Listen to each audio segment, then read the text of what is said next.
Comentábamos antes, ¿qué pasó en la COP26? ¿Qué es, en principio, Ajá. también? Buenos días, Juan. ¿Cómo estás? Buen día, Leo. Buen día, Lu. Toda la audiencia. ¿Qué tal? ¿Cómo Bien, andan? hemos llegado luqueados cuasi similares. Es cierto, sí, sí. Si le Estaba saca... viendo esto. Ahí está. Y bueno, Eh, se está arranca, bien. se arranca así el lunes. Juan, charlábamos antes, estuvo la cumbre del G20. Parte de los temas que iban a abordar tenía que ver con el cambio climático. Bueno, un temón, ¿no? Un gran tema de debate. Y continúa con el comienzo de la COP26. ¿Qué es la COP26? Sí, la COP26 arrancó ayer y va a seguir hasta el 12 de noviembre, más o menos 2 semanas. Sí. COP quiere decir Conferencia de las Partes, está establecido como un marco de negociación dentro de lo que es la Convención Marco de las Naciones Unidas sobre Cambio Climático de 1992. A partir de ahí se hacen diferentes reuniones de conferencia de las partes para discutir los objetivos para enfrentar el calentamiento global, básicamente. ¿Sí? La última importante que se hizo fue, bueno, en Madrid se hizo una en 2015 y, digamos, el problema del calentamiento global, que tiene, digamos, dos grandes raíces. Una es la emisión de gases de efecto invernadero por combustible fósil, sobre todo dióxido de carbono, y por el otro lado la deforestación de bosques que son lo que se llama sumideros de carbono, que podrían absorber ese carbono que se va acumulando en el ambiente y genera, sintetizando, el calentamiento global. Desde la era de la revolución industrial, más o menos 1850, se calcula que creció 1,1 grados centígrados el nivel de calentamiento de la Tierra. Lo cual, digamos, los informes científicos lo que muestran es que si eso llega a 1,5 grados, vamos a estar en un gran problema de una crisis climática donde se van a exacerbar las sequías, se van a exacerbar la acidificación de los océanos, las inundaciones, todos los tornados, huracanes, bueno, incendios, muchas de las cosas que ya estamos viendo, pero mucho más exacerbada, con desequilibrios muchísimo más marcados. Esto se conoce hace muchos años, hace como 30 años. Bueno, la Convención de 1992 ya marca la necesidad de avanzar para impedir que llegue el calentamiento a 1,5 grados, ¿sí? El Acuerdo de París 2015 también estableció la necesidad de mantenerlo por debajo de 2 grados. Y ahora estamos en esta COP26 donde se está discutiendo eso, ¿sí? Entonces digamos, es clave a nivel de lo que es la Tierra misma, el planeta mismo, que en los próximos años no llegue el calentamiento a 1,5%. Esa es la discusión que está de fondo, que nos atañe a todos, pero sobre todo afecta a, por ejemplo, millones de personas de todo el mundo, de la clase trabajadora, sobre todo, que son quienes sufrimos las peores consecuencias del cambio climático, del calentamiento.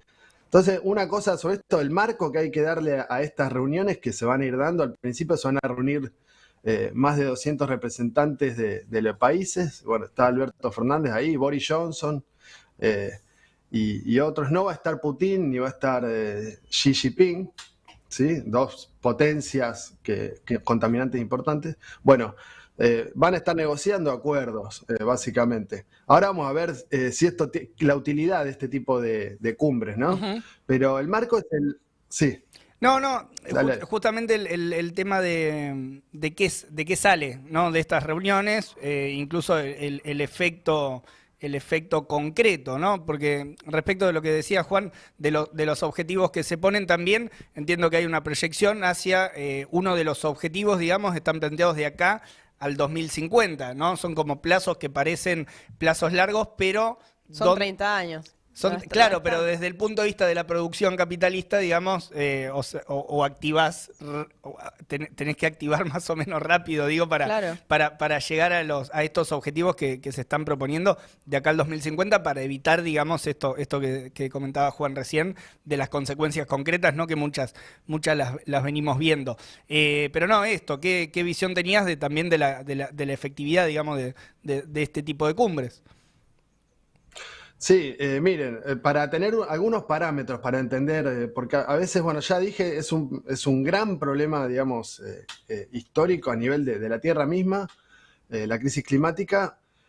Lo que se está proponiendo, la COP, digamos, tiene tres objetivos, ¿sí? La conferencia esta de la ONU, que no se eleve más de 1,5% la temperatura global. Incrementar la financiación para adaptar una transición energética, para dejar de utilizar combustible fósil y, bueno, destinar recursos a esa transición. La situación actual, por lo que vos decías, Leo y Lu, como vamos hoy, digamos, la trayectoria actual de las principales empresas y potencias contaminantes, ahí vemos cuáles son, es que vamos a un calentamiento de 2,7%. O sea, hace 30 años que ya se conoce, las principales empresas, por ejemplo, Exxon, Shell, ya conocen las consecuencias del combustible fósil y aún así se sigue produciendo. Y vamos, ya les dije, si se alcanza 1,5%, el panel de cambio climático de la ONU, digamos, acaba de dar un avance del informe que se va a conocer el año que viene, que establece que si se supera 1,5% va a ser un enorme problema, pero vamos hacia 2,7%, casi el doble actualmente. Para que se den una idea, aún sabiendo todo esto, en 2021 las emisiones globales de dióxido de carbono van a alcanzar 1,5 billones de toneladas. Es el segundo incremento más alto de la historia de emisión de dióxido de carbono. Y se espera que para 2030, cuando tendrían que disminuir más o menos a la mitad, digamos, la emisión de dióxido de carbono, va a aumentar 16%. ¿Sí? O sea, vamos exactamente en sentido contrario a lo necesario. Ahora bien, dicho esto, bueno, ¿cuáles son cuál es la situación actual? La verdad es que estas cumbres, bueno, la definición más importante, están motorizadas por las mismas potencias que se benefician de las emisiones de dióxido de carbono que promueven el combustible fósil y la deforestación a nivel global, ¿sí? Principales emisores son Estados Unidos, por un lado, es el mayor emisor acumulado desde 1850, y después China y otros países, Rusia, están, digamos, la cumbre está marcada por no tocar los intereses de esas grandes potencias que siguen, por ejemplo, como les decía, invirtiendo en combustible fósil, ¿sí? Entonces, hay filtraciones, por ejemplo, de cómo operaron las petroleras en otras cumbres climáticas, para que se den una idea, digamos, más bien es una gran pantalla para hacer de cuenta que se tiene en cuenta el problema y, como vemos, no se toman las medidas necesarias. Hay muchas cosas para decir sobre esto. Quería mostrar de dónde provienen las emisiones, digamos, de dónde proviene el problema. ¿Sí? Hay un cuadro ahí, si Jero lo puede mostrar. Bueno, ese cuadro muestra de dónde provienen las emisiones de dióxido de carbono y quiénes son las principales potencias contaminantes acumuladas. Y obviamente está ahí Estados Unidos, hay una parte gris que es de combustible fósil, pero hay otra que tiene que ver con la deforestación. Porque la deforestación es el otro costado, digamos, son lo que se conoce como sumideros de carbono, de donde el carbono se podría volver a recaptar. Entonces ahí tenemos Estados Unidos, China, Rusia. Ahora después, si se tiene en cuenta la deforestación, aparece Brasil con un lugar importante, por ejemplo. y otros países, ¿no? Indonesia, Alemania. Eh, Esto es importante, ya pasando ya al plano más de lo que tiene que ver con Argentina, porque si bien los mayores emisores a nivel de combustible fósil, ahí, como estamos viendo, Estados Unidos, China, las principales potencias, que además son potencias imperialistas, ¿sí? Que por ejemplo tiene el mecanismo de la deuda externa para poder seguir expoliando y saqueando.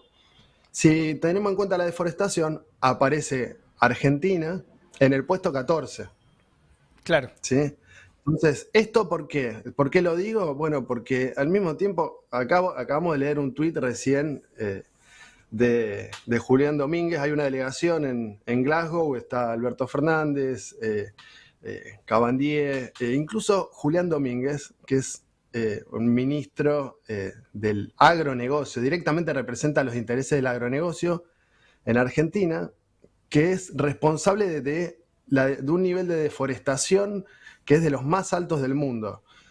Argentina es el sexto país del mundo en términos de tierra cultivada y está entre los 10 mayor pérdida de bosque nativo en el periodo 2000-2015. ¿Sí? Sobre todo en el Chaco, que es la segunda región donde más deforestación hay después del Amazonas. Entonces, digo, hay una cuestión acá. Está el problema global de las medidas necesarias a nivel global, terminar con la industria de combustible fósil, hacer una transición hacia otro tipo de energías. No se resuelve con el consumo, no es un problema de dejar de que los consumidores podemos transformarlo, sino que es un problema de las principales empresas y corporaciones y las potencias imperialistas que promueven esa forma de combustible fósil. Pero al mismo tiempo es necesario resaltar que el calentamiento global y el modelo extractivista, ¿sí? Como vemos en Argentina, están íntimamente ligados. Entonces, por más que es cierto que los principales contaminantes acumulados lo tenemos en Estados Unidos, los países que vimos recién, pero a su vez, si vemos lo que pasa en Argentina, se está promoviendo, subsidiando también la utilización de combustible fósil, incluso offshore, ¿sí? Enfrente de Mar del Plata, en Vaca Muerta, que le dicen que es una bomba de carbono, y sobre todo la deforestación que avanza como veíamos recién. Entonces, calentamiento global y matriz extractivista están ligados y son inseparables. O sea, ¿Sí? no se pueden hacer Porque los desentendidos, digamos. O sea, en este no se caso, pueden hacer, claro, en este caso el ministro Domínguez o también, bueno, el ejecutivo, digamos, más en general, bueno, la promoción a todas cuestiones que hemos charlado con vos, Juan, también bueno, las megagranjas porcinas, o sea, una serie de problemas que tienen que ver con el modelo extractivista, productivo y todo, que intentan plantearlo, por esto que decís, como dos cuestiones que van separadas y están muy atadas. claro, sí, me interesaba marcar eso. Las medidas a nivel global que se tienen que hacer implican cuestionar los negocios capitalistas, el negocio de la energía, el negocio del transporte. Hay que terminar con la industria fósil y hacer una transición hacia otro tipo de energía, pero al mismo tiempo promover el transporte público. ¿Sí? No se va a solucionar con autos eléctricos y para los autos eléctricos van a explotar el litio y destruir los ecosistemas de Argentina, Bolivia y Chile, por ejemplo. Y a eso está abocado, por ejemplo, el gobierno de Alberto Fernández también. No basta eso, sino que hay que cambiar, y el último informe del IPCC lo dice, digamos, se filtraron documentos más políticos, que es un problema del sistema, no solamente de la humanidad, sino del sistema capitalista. Entonces hay que avanzar en sentido absolutamente contrario, a nivel global y a nivel de Argentina también. Y la última discusión que es importante hacer acá, la COP, digamos, puede plantear, sirve para que estemos discutiendo esto, para plantear el problema, no resuelve nada. ¿De dónde puede venir la resolución de estos problemas? Bueno, en primer lugar, de las marchas y el movimiento ambiental cada vez más importante que se viene dando desde hace unos años, que tiene, bueno, desde Greta Thunberg y los Fridays for Future, digamos, como movimiento movilizado en las calles, pero que se haya extendido a todo el planeta. Ahí hay una juventud que se planta en las calles y que no cree, digamos, en estas falsas promesas ni en las falsas soluciones. Y hay que apuntar ahí. Y hay que apuntar a que digamos, que esa juventud que se moviliza se una a el conjunto de la clase obrera. En primer lugar, por ejemplo, la clase obrera de los hidrocarburos, ¿sí? Trabajadores de sectores que producen petróleo y que producen energía, son los principales aliados y aliadas, junto a pueblos originarios, mujeres, juventud, para frenar la mano de este modo de producción e imponerles otro modo de producción, ¿sí? Digamos, en Argentina ya lo venimos viendo, hay una coordinadora que se llama la Coordinadora de Falsas Soluciones. El 26 de septiembre se movilizó y planteó un programa en este sentido, ¿sí? Para intervenir a nivel global tenemos que aliarnos a la clase obrera y señalar quiénes son los responsables a nivel global, las principales potencias imperialistas, las principales empresas y a nivel del país quienes promueven el modelo extractivista, ¿sí? Por eso basta washing, como decimos, y la fuerza para realmente poner un freno de mano, digamos, a esto que nos está llevando a un escenario muy, muy terrible, digamos, las medidas necesarias están, pero van a pasar por organizar estos sectores y denunciar lo que son estas grandes puestas en escenas como la COP. Vamos a seguir contando lo que pase de acá al 12. Digamos, esto es solamente, digamos, un panorama. Va a ser muy importante y se va a seguir discutiendo, así que nos vamos a ver seguramente los próximos días a ver cómo sigue. Ahí está, con las novedades desde la COP26. Antes de despedirte, Juan, estamos